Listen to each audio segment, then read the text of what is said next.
English premier লিগের শিরোপা দৌড়টা মনে হয় একচেটিয়াভাবে এখন সেই দৌড়ে ফেভারিট লিভারপুলকে বলা যায়, কারণ আর্সেনাল তারা পয়েন্ট হারিয়েছে এবং এখন মনে হয় বলা যায় আর্সেনালের শিরোপার স্বপ্ন ডান অ্যান্ড ডাস্টেড।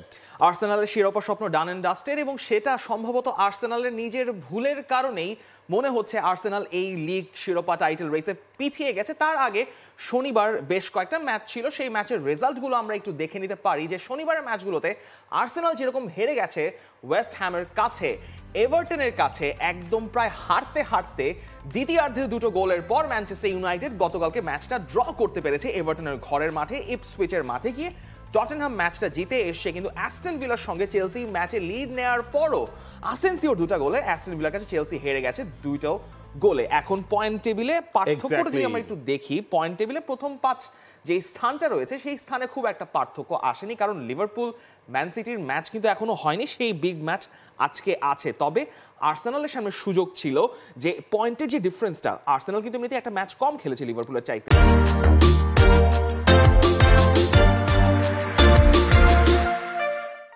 সেক্ষেত্রে একটু কাছে নিয়ে আসা সেটা একদম হলো না। লাস্ট 3 ম্যাচের দুটাই হচ্ছে কি লিভারপুল পয়েন্ট হারিয়েছে, ফাইন। লাস্ট রাউন্ডেও যখন তারা পয়েন্ট হারালো তখন আর্সেনাল এই ম্যাচটা যদি হচ্ছে গিয়ে জিততে পারতো অন্তত পয়েন্টের ডিফারেন্সটা কিন্তু 5-এ চলে আসতো, সেটা হয়নি। উল্টো আর্সেনাল ওয়েস্ট হ্যামের এগেনস্টে আর্সেনাল ম্যাচটা আসলে হারলো, একটা রেড কার্ড দেখতে হলো। সেই পয়েন্ট টেবিলের ডিফারেন্সটা আপনারা যদি খেয়াল করেন 8 হয়ে গেছে লিভারপুলের সাথে। লিভারপুলের আজকে একটা ম্যাচ রয়েছে, সেটা যদি লিভারপুল জিতে যায় তাহলে পয়েন্টের ডিফারেন্সটা 11 হয়ে যাবে। নটিংহ্যাম 3 নম্বরে, ম্যানচেস্টার সিটি 4 নম্বরে এবং বোর্নমাউথ তারা আছে 5 নম্বরে। মানে প্রিমিয়ার লিগে এই 26টা যে আপনার ম্যাচ হলো, ম্যাচ বাকি রয়েছে আর মাত্র 12টা। 12 ম্যাচে 8 পয়েন্টের ডিফারেন্স, হিউজ টাস্ক। এবং আমার মনে হয় মিকেল আর্তেতাও এখন আলটিমেটলি বুঝে গেছেন এবার তার দ্বারা শিরোপা জেতা আর হচ্ছে না। আর্সেনালের শিরোপা জেতা হচ্ছে না, সেটার বড় একটা কারণ ওয়েস্ট হ্যামের সঙ্গে এরকম একটা ম্যাচ, তাও আবার ঘরের মাঠে হেরে যাওয়াটা আর্সেনালকে একদম ব্যাক ফুটে ঠেলে দিয়েছে।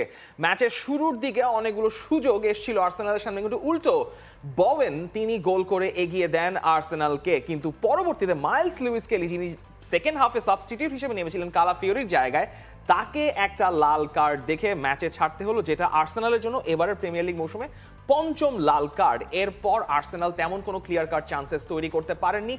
আপনি শটস অন টার্গেটের মেট্রিকটা একটু দেখুন, মানে পুরো ম্যাচে আর্সেনাল অনেকগুলো শটস নিয়েছে, কিন্তু এই গ্রেহাম পটারের সাইড তাদেরকে যেভাবে ডিনাই করেছে, মাত্র শটস অন টার্গেট আর্সেনাল দেখতে পেরেছে 2টো।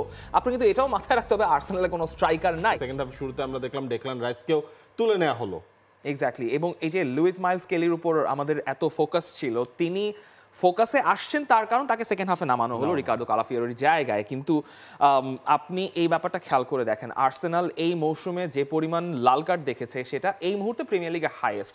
এবং আর্তেতা স্পেসিফিকলি তিনি বলছেন যে এই ধরনের সিচুয়েশন আপনি যখন লিভারপুলকে চেস করছেন, এই ধরনের সিচুয়েশনে এরকম লেভেল ড্রপ করলে প্রিমিয়ার লিগে আপনি কখনো প্রিমিয়ার লিগ জিততে পারবেন না। এবং সে কারণেই তার রাগটা আর্সেনালে তার প্লেয়ারদের উপর ফুটে উঠেছে ম্যাচ শেষে প্রেস কনফারেন্সে। তার রাগে তিনি কি বলছেন সেটাও আমরা একটু দেখতে পারি, যে প্রিমিয়ার লিগে এরকম লেভেলে খেললে আসলে আপনি কখনোই প্রিমিয়ার লিগ জিততে পারবেন না, এবং সেটা তিনি ইনক্লুডেড, অর্থাৎ তার ব্যাপারেও তিনি কথা বলছেন যে এভাবে স্ট্যান্ডার্ডটা মেনটেন করা খুবই জরুরি। তিনি বলছেন যে লিগ জেতার জন্য যে লেভেলে খেলার প্রয়োজন তার কোনোটাই আমাদের ম্যাচে ছিল না, আমরা ধারাবাহিক ছিলাম, কিন্তু ফুটবলে আপনি আজ কি করলেন সেটাই গুরুত্বপূর্ণ, আর আজ আমরা স্ট্যান্ডার্ডের ধারে কাছেও ছিলাম না। খুবই খুবই ইম্পর্টেন্ট কথা হচ্ছে আপনার দলের স্ট্রাইকার নেই, আপনার দলের 2 মূল আউটলেট প্লেয়ার ইনজুর, তিনি আর কি করতে পারেন এখানে? দেখেন এই জায়গায় তিনি আরো একটা জিনিস বলছেন যে আমরা এই ম্যাচে কি করেছি সেটা হচ্ছে গিয়ে আমাদের অ্যানালাইসিস করা উচিত।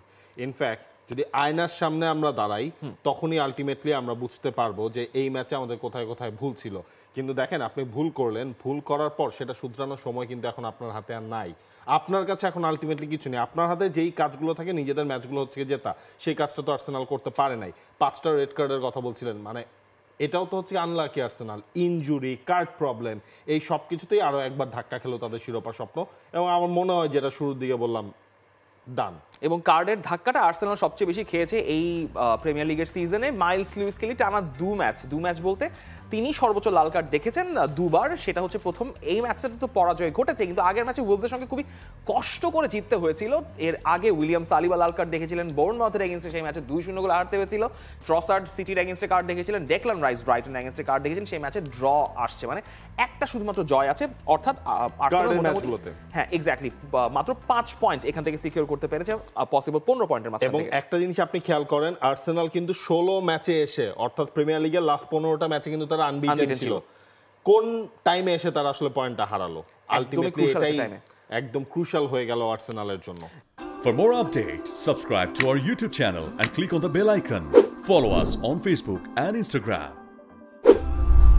Download T-Sports app to enjoy exciting games and highlights. Visit tsports.com.